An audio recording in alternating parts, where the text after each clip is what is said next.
Fresco's Cookbook and Speakeasy with Chef Justice Putnam.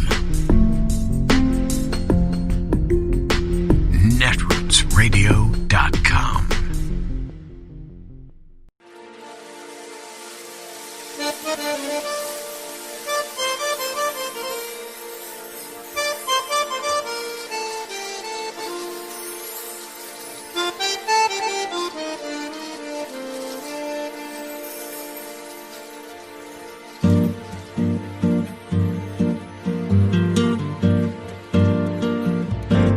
Je voudrais du soleil vert, des dentelles et des théères, des photos de bord de mer, dans mon jardin d'hiver. Je voudrais de la lumière, comme en Nouvelle-Angleterre. Je veux changer d'atmosphère, dans mon jardin d'hiver. Ma fleur sous la pluie de novembre, tes mains qui courent, je n'en peux plus de t'attendre. Les années passent, il est long, là je tombe. Nul ne peut nous entendre. Je voudrais du Fred Astaire, revoir un latte. MAGA supporters and Trump loyalists turning angry with Attorney General Bill Barr, who has long been known as very, very loyal to the president, all because he said something true. He debunked the idea that there was systemic voter fraud. He mentioned that in a memo, which we reported on, and now he's saying it to the public. But one insider is calling it a complete betrayal, to tell the truth, and that makes Barr a failure. Now, again, Barr shielded Trump. He's put out a misleading summary of one of the most important consequential pieces of accountability in the Trump era, the famed Mueller report. He was with Trump at that infamous photo op when protesters who were peaceful were being tear gassed, something our own military privately objected to. And Barr's under fire. Rudy Giuliani, who we were reporting on earlier this hour, potentially looking at a pardon, saying there hasn't been any semblance of a DOJ investigation and that Barr's opinion is without any knowledge. Trump ally and Fox News host Lou Dobbs questioning Barr's mental state. For the Attorney General of the United States to make that statement, he is either a liar or a fool or both. He may be perhaps compromised. He may be simply unprincipled, or he may be personally distraught or ill. Again, that was all in response to Barr repeating a truth that has been established everywhere, including by Trump's own lawyers under oath in court, that there's no systemic voter fraud.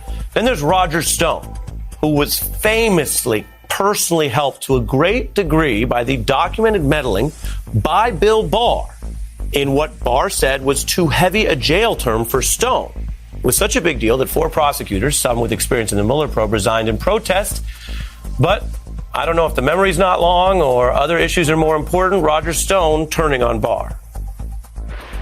Attorney General Bill Barr suddenly determines that there's no evidence whatsoever of voter fraud in the 2020 election, when in fact the level of evidence of voter fraud is both overwhelming and compelling. Bill Barr's job is to block for the deep state.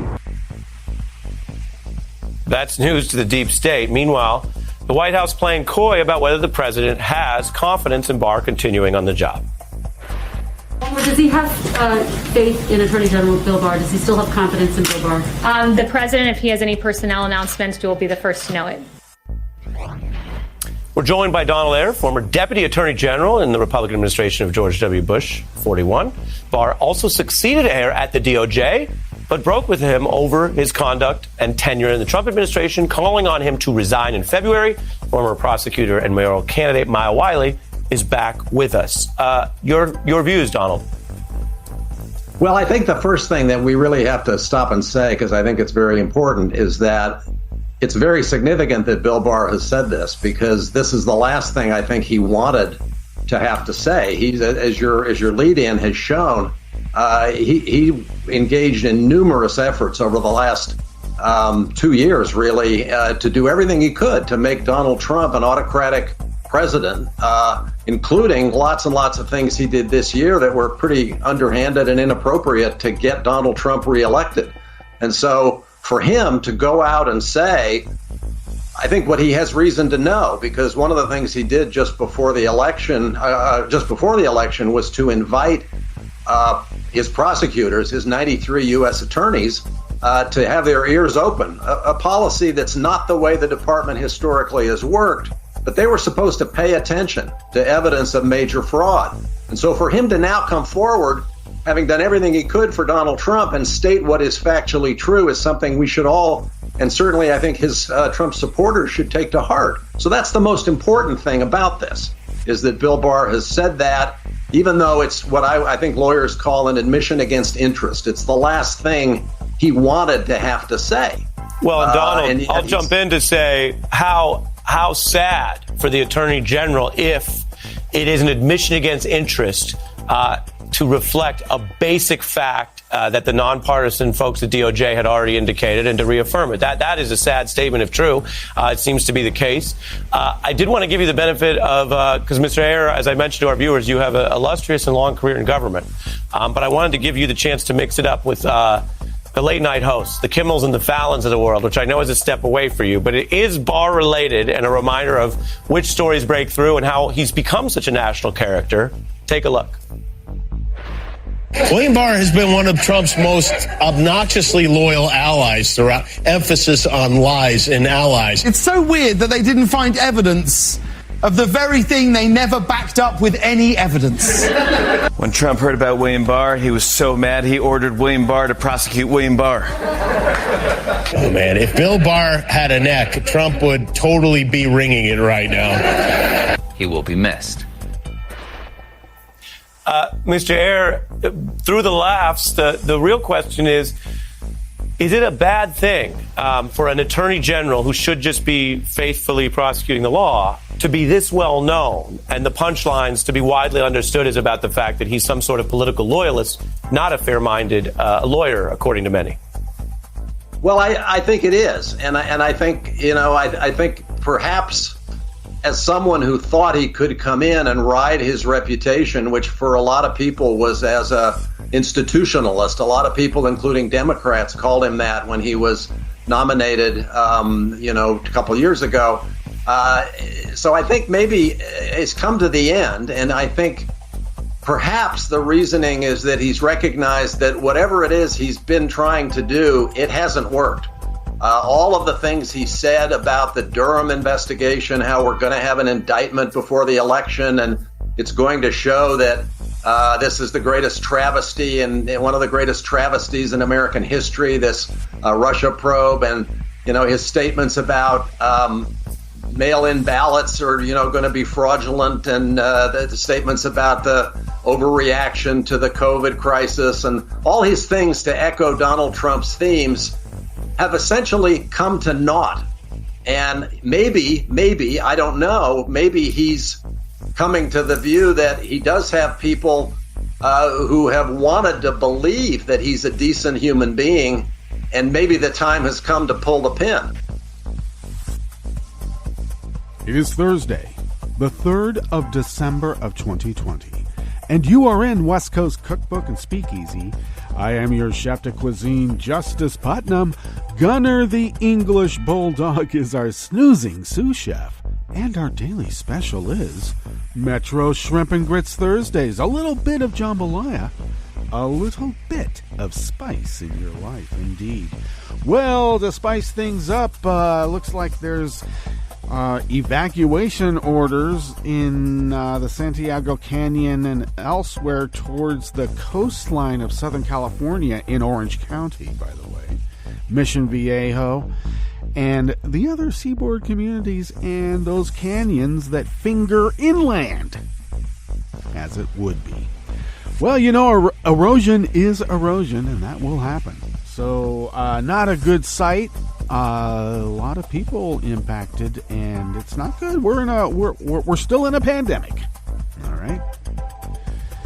So, you wouldn't know it if you were going to these MAGA rallies. Or how about this big old bash that Pompeo's going to throw at the State Department with about 900 people? Yeah. And then go out into America. Move around as much as possible because Biden obviously will have the presidency then, and we must not let him rest. I would consider that to be an act of terrorism. Piracy, at least. These are pirates. Maybe we need to look at it that way. Or if we're going to go with the nautical themes, maybe less pirates, but more mutineers. And what happens to mutineers when they have to stand before the board? The reason they've been able to get away with it is because they've been, on some literal island in their brains. And they think that they're safe. Yeah, well, the law does catch up. And it seems to be catching up with Bill Barr in the bad way. I guess, there's no honor among thieves. I keep telling everybody, you're in the mob. I mean, this has been like in Donnie Brasco. It's been in the Goodfellas. Every single mob movie you ever seen. The whole point of being in the mob is to be an earner. And if you stop being an earner, the mob doesn't like that. Bill Barr stopped being an earner. You don't turn on the family. I knew it was you, Tom, the whole time. Wow, go right past Fredo and to the concierge. Well, you got to be 100% on board or you're 100% against. That's how it works in the mob. All right? They took an oath. They don't call it a muerta for nothing. To the death. So, how else would a mob government like Vlad be able to function? I mean, you got to have these convenient disappearances. There are convenient finalities, like falling out of a 5-story window, conveniently moving a piano from a condo that you conveniently have nothing to do with. Happens so much, it's now a cliche. We don't even want to get into the convenient polonium poisonings. Or its attendant other nerve agents. Okay, come on, I know. It wasn't the Kool-Aid again, it was Flavor Aid. Yeah, but, you need the syllabic kind of cadence to work.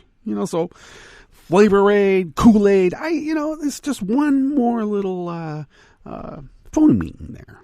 Okay? Alrighty, well, enough of that. Oh, I was attacked yesterday.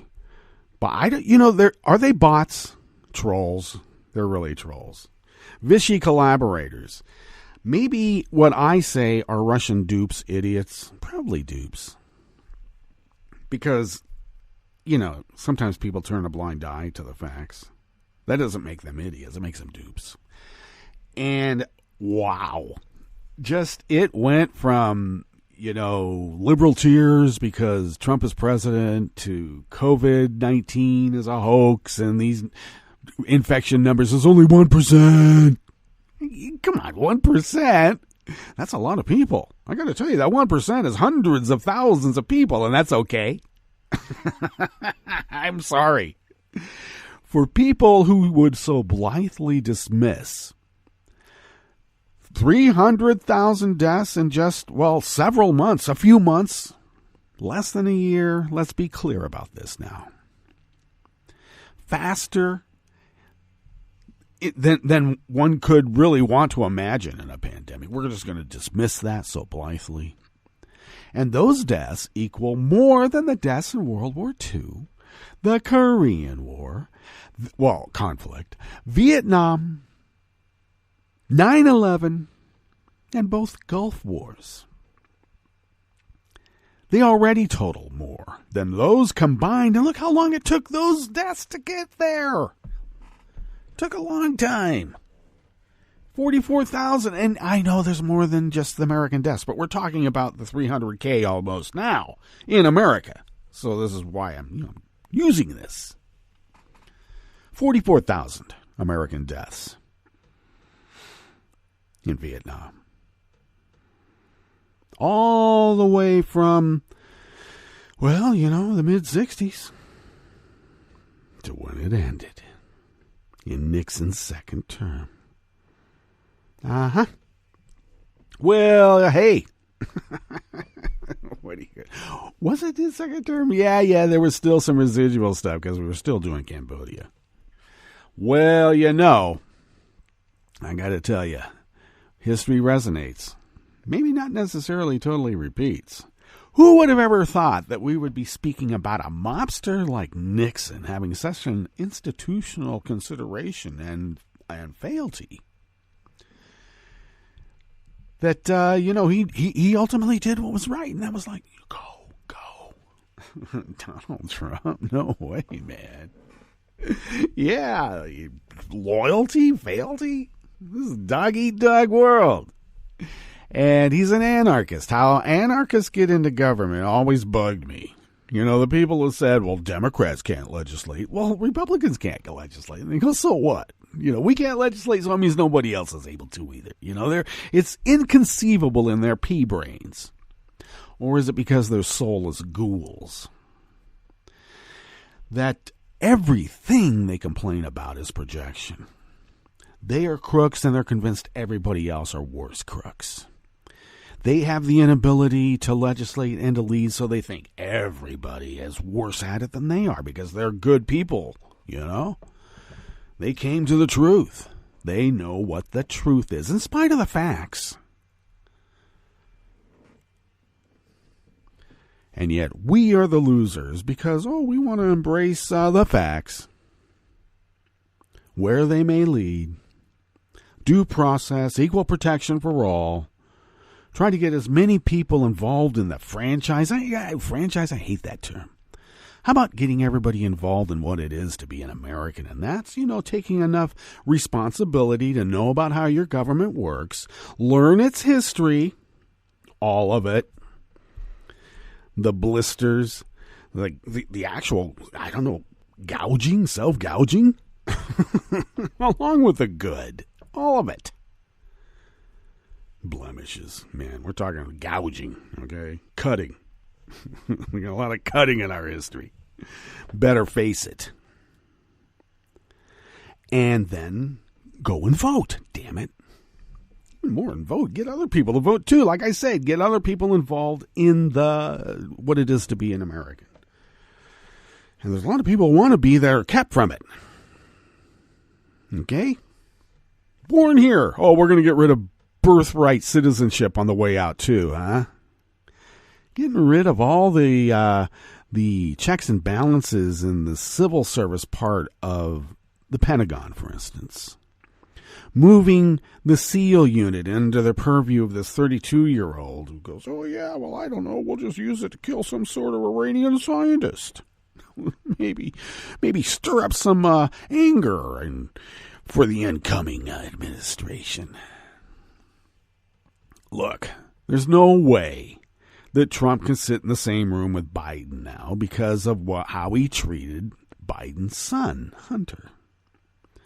Donald Trump is convinced that Biden is going to treat his kids, Trump's kids, with the same sort of soulless ghoulishness that Trump did. If I was Joe, I'd let the bad uncle or maybe the bad aunt do it. Let Kamala put it together and, tell the DOJ, do your work, do it is what you do. You follow the evidence, the facts, and if a crime's been committed, an indictment must be charged. What? I mean, this is America, right? Checks and balances. That's right. Got to make America better. Part of making it better is using the levers to allow you to do that. No wonder they're dismantling all of it. Okay? They are not being driven by their better angels. Because it isn't about angels. It's about duty. It's about responsibility. And I don't know. How about just living your life free and liberty under the sun if you got some? Hopefully without wildfire smoke. What's on the rest of the menu here in the Bistro Cafe of West Coast Cookbook and Speakeasy? Yay, MAGA fans and pardoned Trump convicts have turned on Barr for going against the family, like I said. I knew it was you, Tom, all the time. Yeah, that was probably what really happened. You never know. On the rest of the menu, historians are suing Trump, individuals like Jared, and agencies to ensure they comply with the Presidential Records Act and not destroy White House documents. Okay. You know they're capable of it. Not only capable, they're probably doing it now. But they can't figure it out. They're so inept. A court-appointed committee has yet to find the parents of 628 children separated at the border. I think we're going to need a new administration to figure this one out. And the U.S. Air Force appealed a ruling against urban training in Idaho. That's right. Urban training in Idaho. I don't know. I guess Boise's kind of urban. After the break, we move to the chef's table, where Putin ordered a large-scale COVID-19 vaccination campaign with the Russia-designed Sputnik V. And that's a shot. For some reason, the Brits call it a jab. I'm not saying jab. Well, and that Sputnik V shot is being rushed out before completion of the advanced safety tests. And Israel took a major step toward plunging into its fourth national election in under 2 years, and it couldn't have come at a better time. All that and more on West Coast Cookbook and Speakeasy. Bon appetit.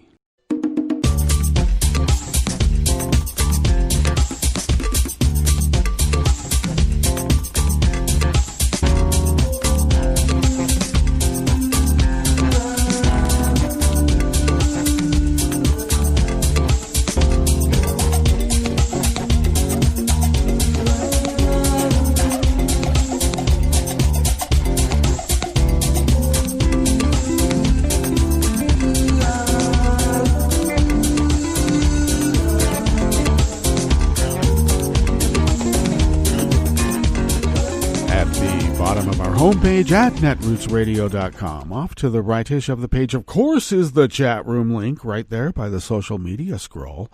And Kelly Lincoln has been monitoring that chat room for quite a while, so go ahead and chat. If you would then take a look to the leftish of the homepage near the bottom there at netrootsradio.com, you will then hopefully notice our Patreon link, and if you could please become a recurring Patreon of Netroots Radio. Hey, how about the cost of an espresso type coffee drink? Remember when you could drink those with impunity? Just sit there all day. If you could afford to buy us one of those and send us the money, we stretch those dollars on the subatomic level. Indeed, yes. Beyond comparing, we have quite a bit of experience doing it. And we pay our bills and fly under the radar or whatever other technology they have. You know, when you pay your bills, it goes a long way. And you're able, and your generosity has made us able to do that. And we thank you for your generosity. And we'll say generous thank you to those who will be so generous in the future when you can. Thank you very much, truly. If you would like to follow Netroots Radio on Twitter, go to @NetrootsRadio. How simple is that? Tom takes care of it. Thank you, Tom. Also, he does so much more and a lot of technical stuff, so thanks for that as well. Follow me on Twitter @JusticePutnam. I post the show notes and links diary on Daily Codes about 10 minutes before showtime. Get that linked up on Twitter and other social media platforms where I'm able. Some of them don't want you to for about a month. And that's what you do. Follow the show on Twitter @CookbookWest and pick up podcasts by way of Spreaker, Stitcher, TuneIn, iHeart, YouTube, iTunes, etc., etc., etc.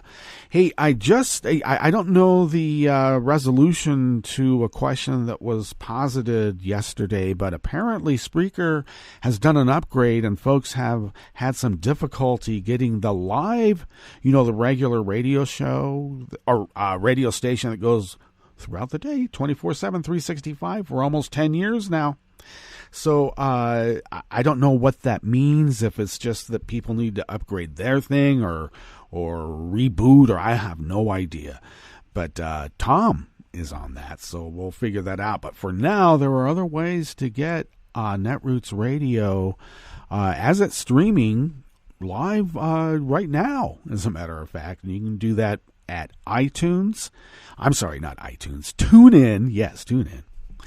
I know, it's TuneIn.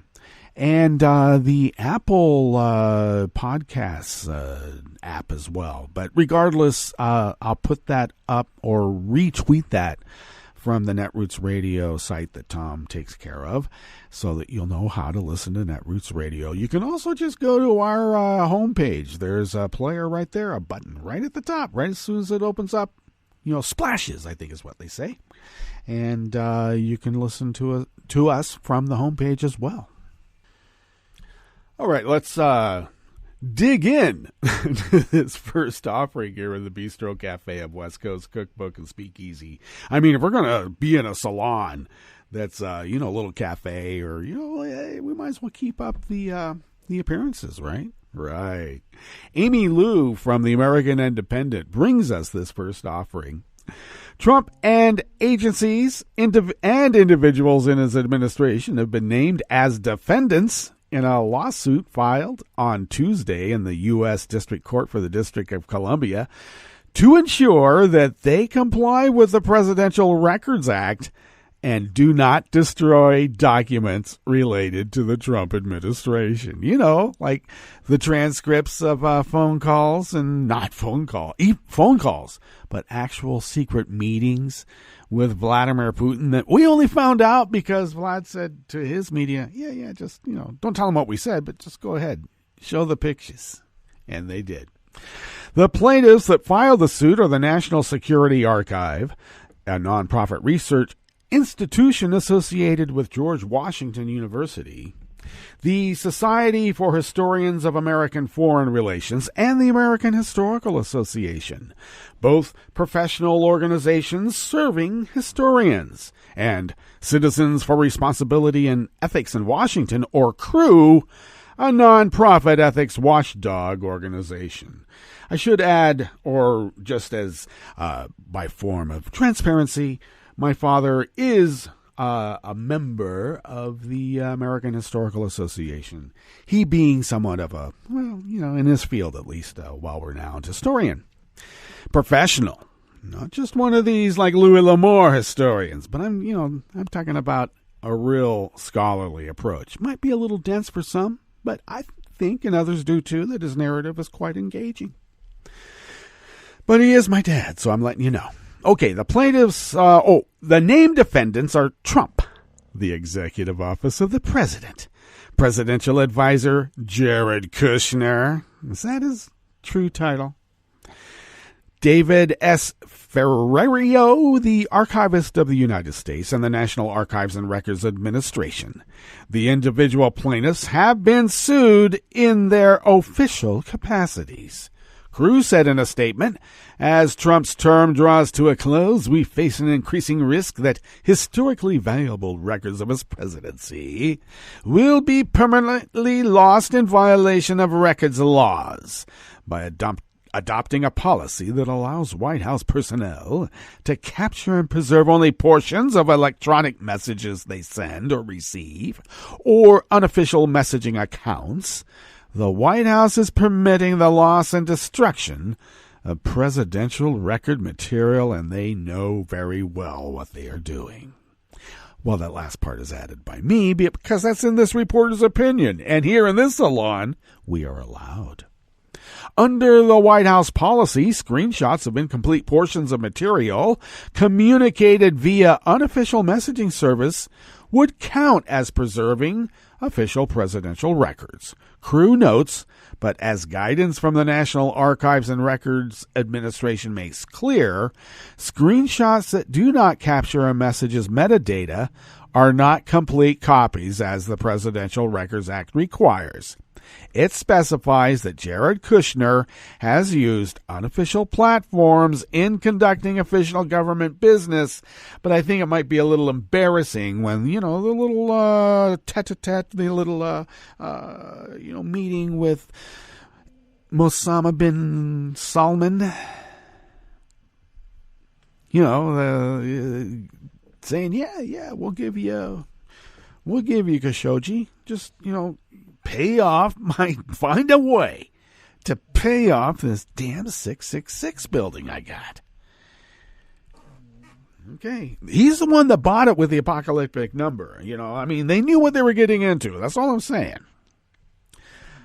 Trump and his White House have provided ample grounds for concern that they will destroy important records. 2 years ago, Politico reported on Trump's habit of ripping up official papers that staff later had to tape back together in order to comply with the Presidential Records Act.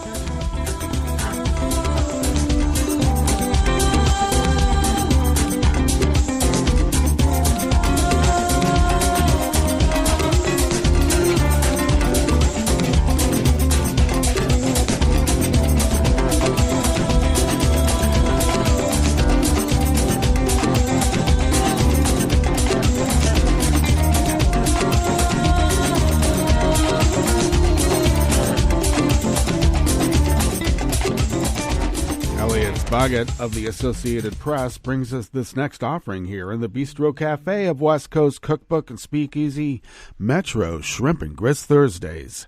A court-appointed committee has yet to find the parents of 628 children separated at the border early in the Trump administration, according to a court filing that also said the government last week provided additional phone numbers to aid in the long-running search. Oh, well, that was so nice of them.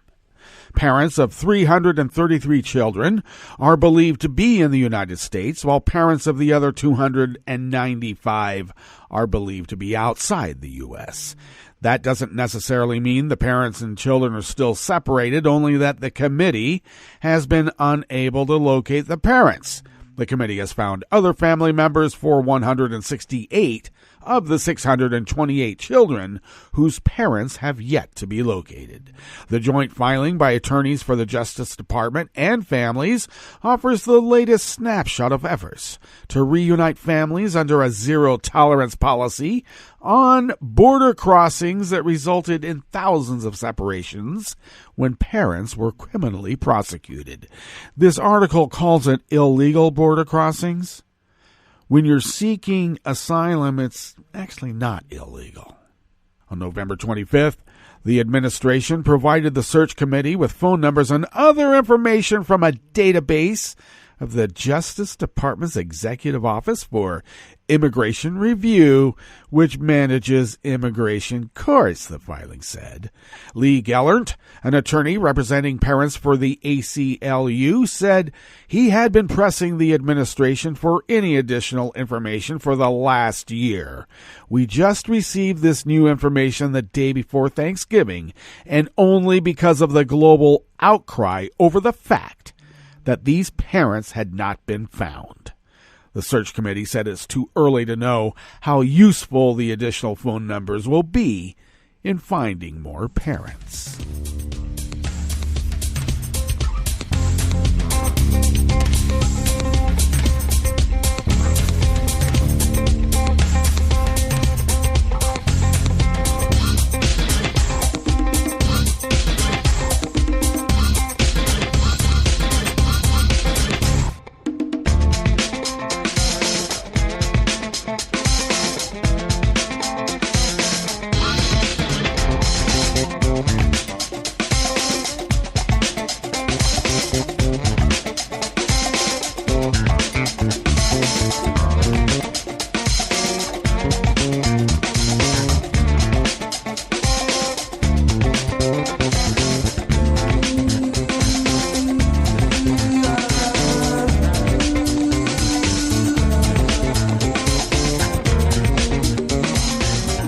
Riddler of the Associated Press brings us this final offering here in the Bistro Cafe of West Coast Cookbook and Speakeasy. The U.S. Air Force is appealing a federal court ruling preventing exercises that had military jets coordinating with plain-clothed soldiers on the ground in cities in Idaho. Cities? As part of an urban warfare training program, because I guess Oakland and the rest of them said, nah, you're not doing it here. The Air Force filed the appeal with the 9th U.S. Circuit Court of Appeals on Monday. The military says air support for ground forces is increasingly required in urban combat areas. Really? Are you training for here or overseas? The U.S. Justice Department, which is representing the Air Force, did not respond to a request for comment through its online media inquiry portal. Monday was a 60-day deadline for the Air Force to appeal. 7 Boise residents and an environmental group filed the lawsuit last year, contending the training endangers the health, safety, and quality of life of residents and wildlife.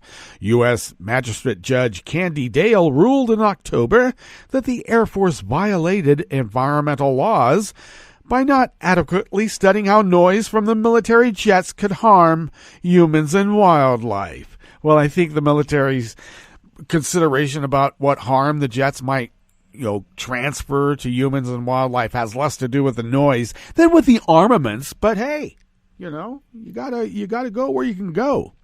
Dale agreed with the plaintiffs that the Air Force hadn't done a good job with an environmental assessment it created to okay the flights. She also said the Air Force did not address sleep interference the flights might cause, adequately back up its claim that the flights would not interfere with people trying to have a conversation, or support its conclusions that birds and wildlife would not be affected by the noise. Well, they never really cared before, The Air Force proposed 160 training events involving 400 training operations to prepare air crews before being deployed abroad, so they say. Of those training events, 120 would include a maximum of 3 hours of flight over an urban center per day. Up to 40 annual training events would include day and night training operations, according to court documents.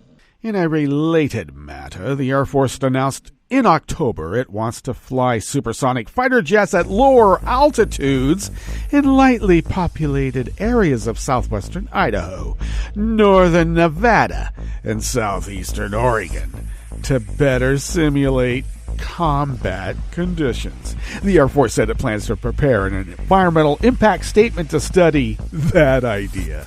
Probably be as good as the one that this judge just said, hey, you didn't do good enough. Well, let's get to our break, and when we get back from that break, we will go through weather from around the world, and we will finish up with the stories that we have curated for you today. You are listening to West Coast Cookbook and Speakeasy, and we will be right back. You are listening to netrootsradio.com. Please hang up and try again.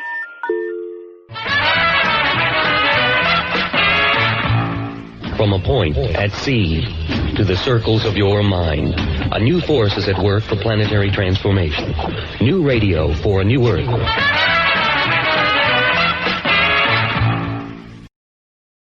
This is Take Two Movie Review. I'm Mike Friend. This week, more Munchausen. Prior to a disturbing episode of The X-Files in the 90s, it's doubtful that Munchausen syndrome by proxy was known to anyone outside a small cadre of mental health professionals. Since then, though, it's become a go-to plot device. Think The Sixth Sense, Everything, Everything, or the series Sharp Objects. The movie Run opens with Diane, a tearful mother, briefly eyeing a premature baby in a hospital ward before the action fast-forwards 17 years to find Chloe, a well-adjusted but seriously disabled teen, living with Mom in a small town in Washington State. Chloe is awaiting college acceptance letters as she begins to notice little things and add them up. Mom's attention to mail delivery, discrepancies with her prescriptions, mysterious internet outages, etc. Director and screenwriter Anish Chaganty, who gave us 2018's well-received Searching, slowly ramps up Mom's crazy as Chloe is forced to take increasingly desperate action to save herself and expose Diane.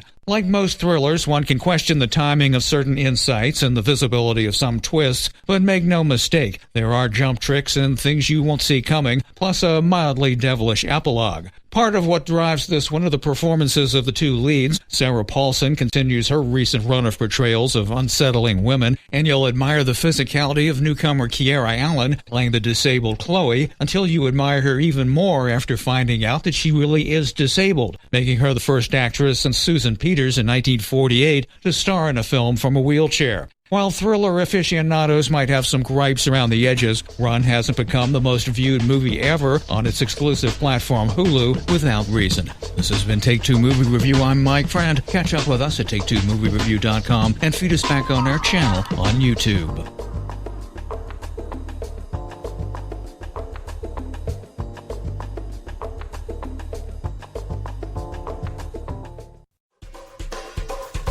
This is Scientific American's 60-Second Science. I'm Christopher Intagliata.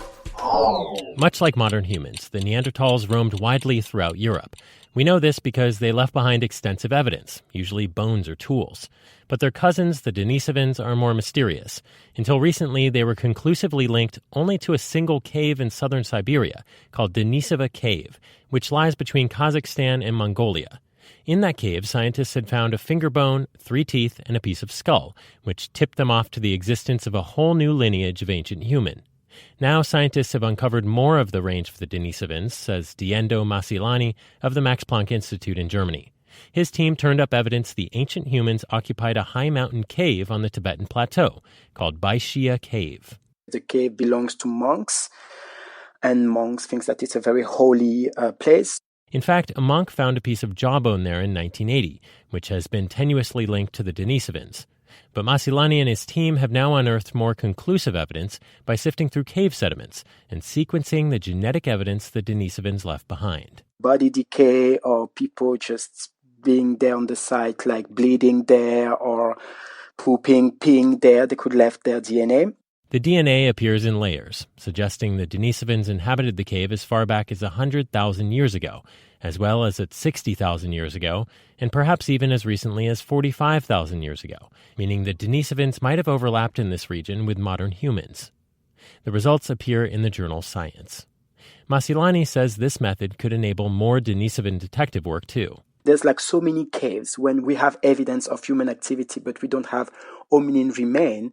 So if we can exploit the sediment, we can actually start to track down in the sediment the Denisova DNA.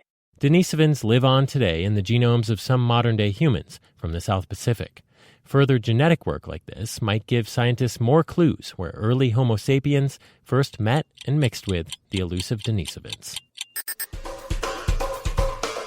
Thanks for listening. For Scientific American's 60-Second Science, I'm Christopher Intagliata.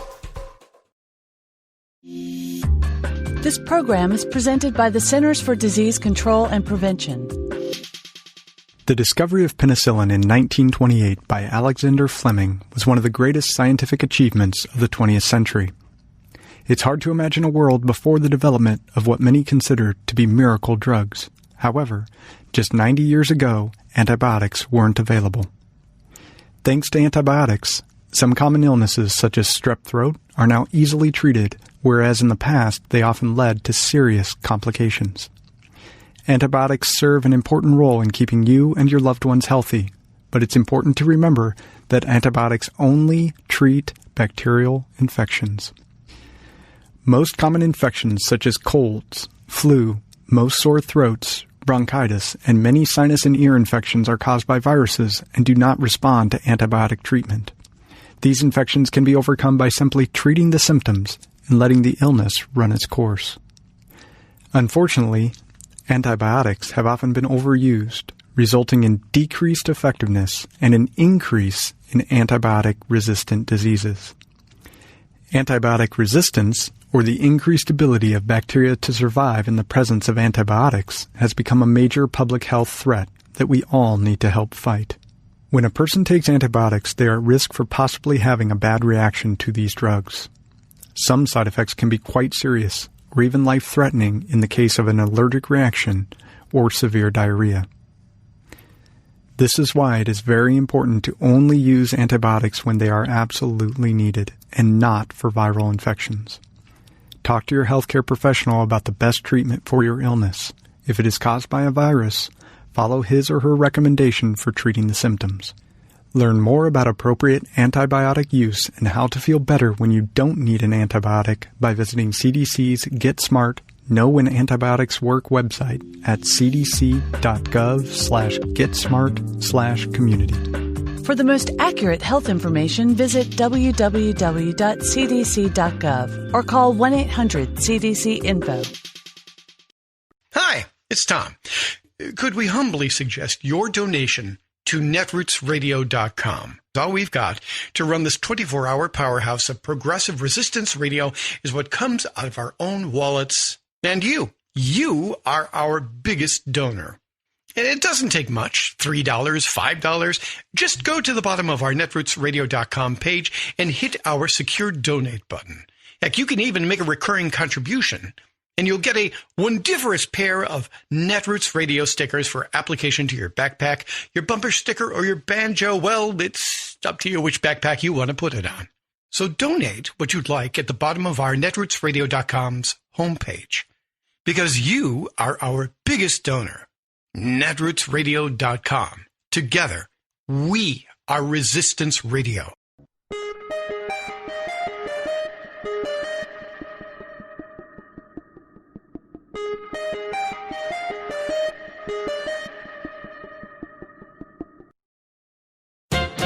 Top regulatory officials in Trump's government keep chanting the same one-word mantra: deregulate, deregulate, deregulate.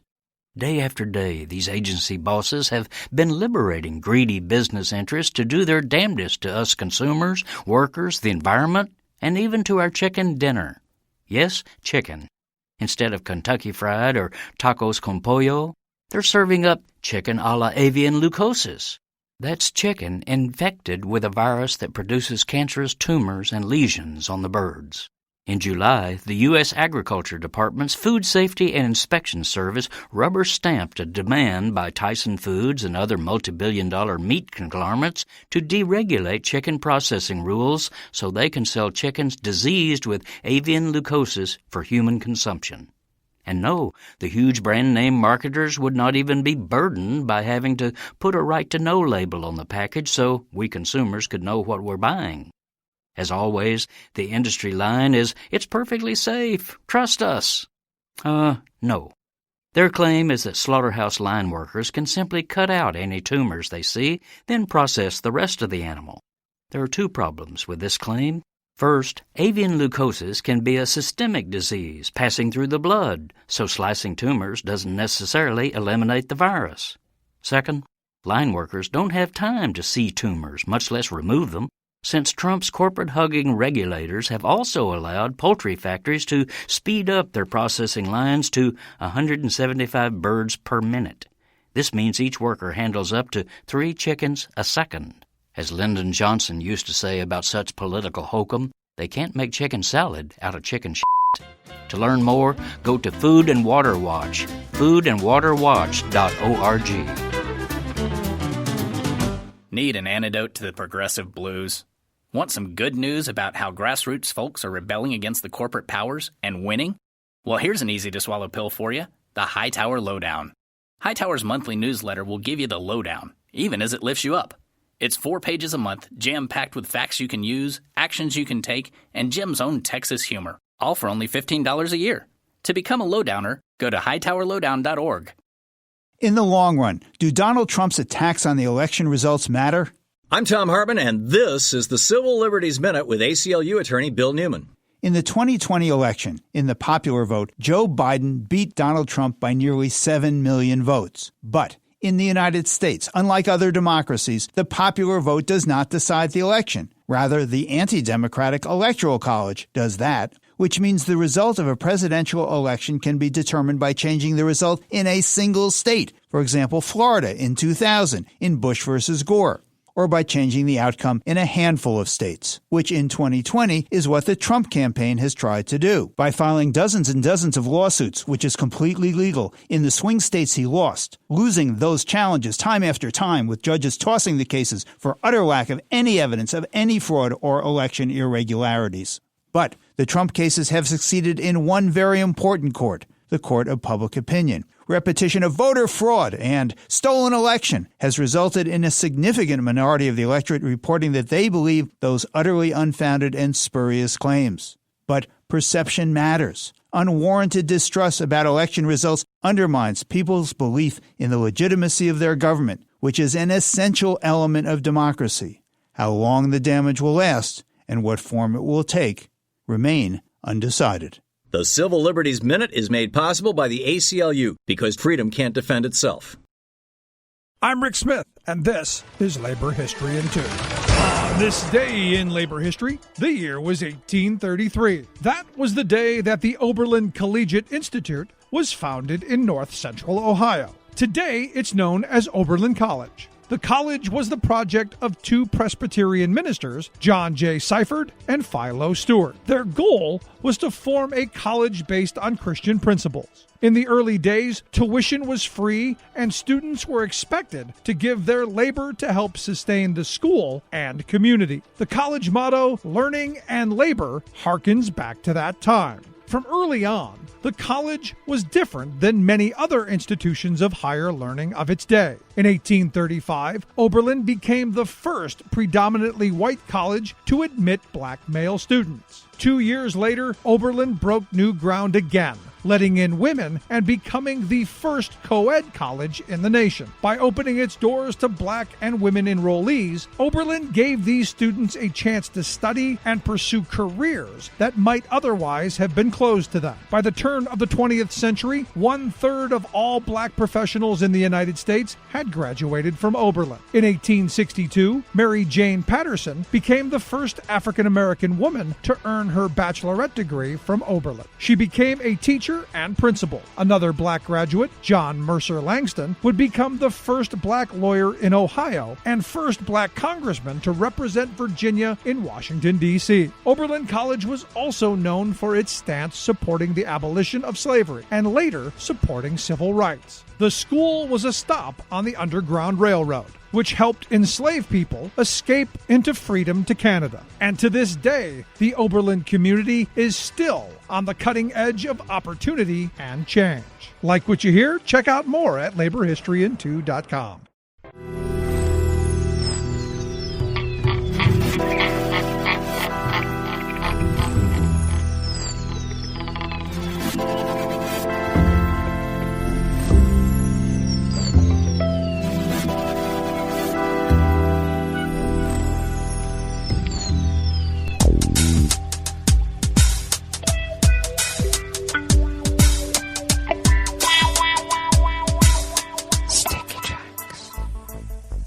Thank you for accompanying us here to the chef's table at West Coast Cookbook and Speakeasy, Metro Shrimp and Grits Thursdays. We always begin weather from around the world along the banks of the Rogue River, in the Rogue River Valley of Southern Oregon on the west coast of the continental United States of America, where it is currently 31 degrees Fahrenheit with a bit of fog, expecting a high in the mid-40s, a mix of clouds and sun, winds light and variable. Partly cloudy skies tonight with lows in the low 30s, winds remaining light and variable, with sunny skies tomorrow, highs expected in the upper 40s, we'll see, winds light and variable. Confirmed cases of coronavirus in Jackson County in the southern part of Oregon now has spiked to 4,017, with a confirmed deceased at 37. It keeps increasing daily. Pollen is rated at none. The air quality index in the region is moderate at 71 parts per million, and the daytime UV index is low at 1. Barometric pressure is falling at 30.3 inches. Visibility is down to 1 mile, and relative humidity is at 93%. Weather from around the world is brought to you by people's personal weather stations that they purchased. These people planted these purchased personal weather stations somewhere on their property, and these people positively live around the world. London is 45 with rain. Paris is 45 with rain. Rome is 52 and partly cloudy. Kyiv is 30 degrees with fog.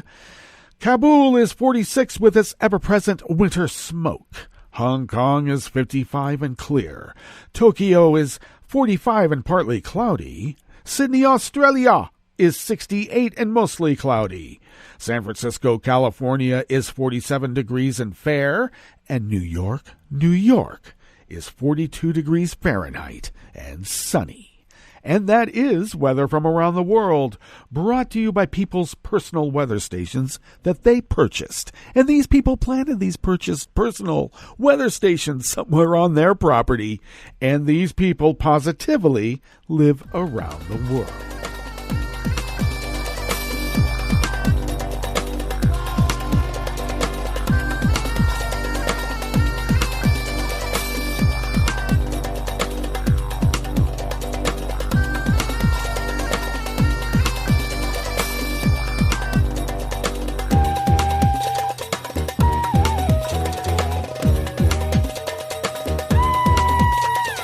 Daria Litvinova of the Associated Press brings us this first amuse-bouche here at the chef's table at West Coast Cookbook and Speakeasy.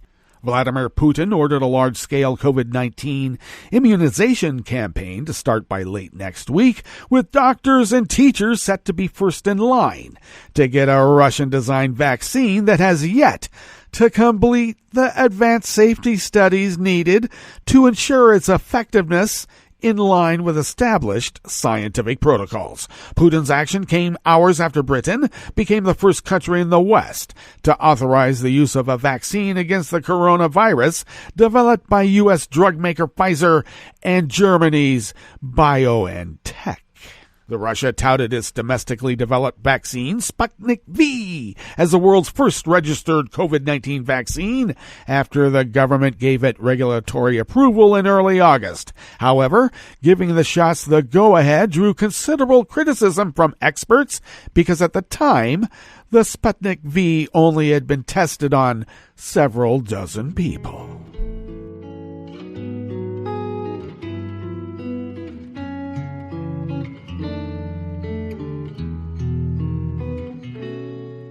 Je te donne ce mon amour pour la vie entière, la promesse de me trouver à tes genoux. Aussitôt que tu m'appelles, rester toujours fidèle, c'est tout, c'est tout. Je te donne tous mes printemps, mes étés de mer, mes automnes quand les feuilles tombent partout. Si ce n'est pas une bonne affaire, je te donne tous mes hivers. Elon Ben-Zion of the Associated Press brings us this final amuse-bouche here at the chef's table at West Coast Cookbook and Speakeasy. Israel took a major step toward plunging into its fourth national election in under 2 years as lawmakers, supported by Prime Minister Netanyahu's main coalition partner, passed a preliminary proposal to dissolve parliament.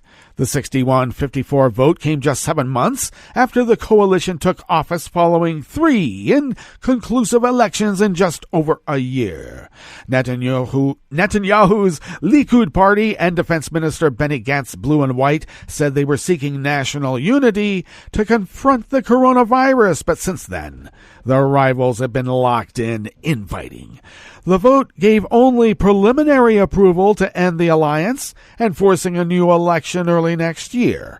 The legislation now heads to a committee before Parliament as a whole takes up the final approval, perhaps as soon as next week. In the meantime, Gantz and Netanyahu are expected to continue negotiations in a last-ditch attempt to preserve their troubled alliance.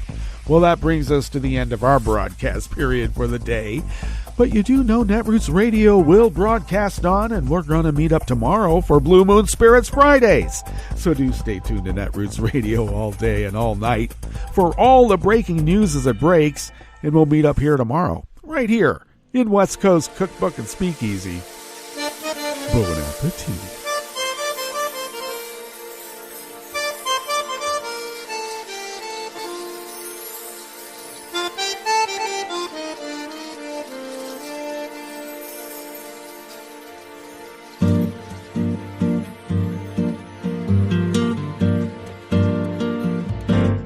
Je voudrais du soleil vert, des dentelles et des théières, des photos de bord de mer, dans mon jardin d'hiver. Je voudrais de la lumière, comme en Nouvelle-Angleterre. Je veux changer d'atmosphère, dans mon jardin d'hiver. À fleurs, sous la pluie de novembre, tes mains qui courent, je n'en peux plus de t'attendre. Les années passent, qu'il est loin, là je tombe. Nul ne peut nous entendre. Je voudrais du Fred Astaire, revoir un latte Goer. Je voudrais toujours te plaire dans mon jardin d'hiver. Je veux déjeuner par terre, comme au long de golfe clair, t'embrasser les yeux ouverts dans mon jardin d'hiver.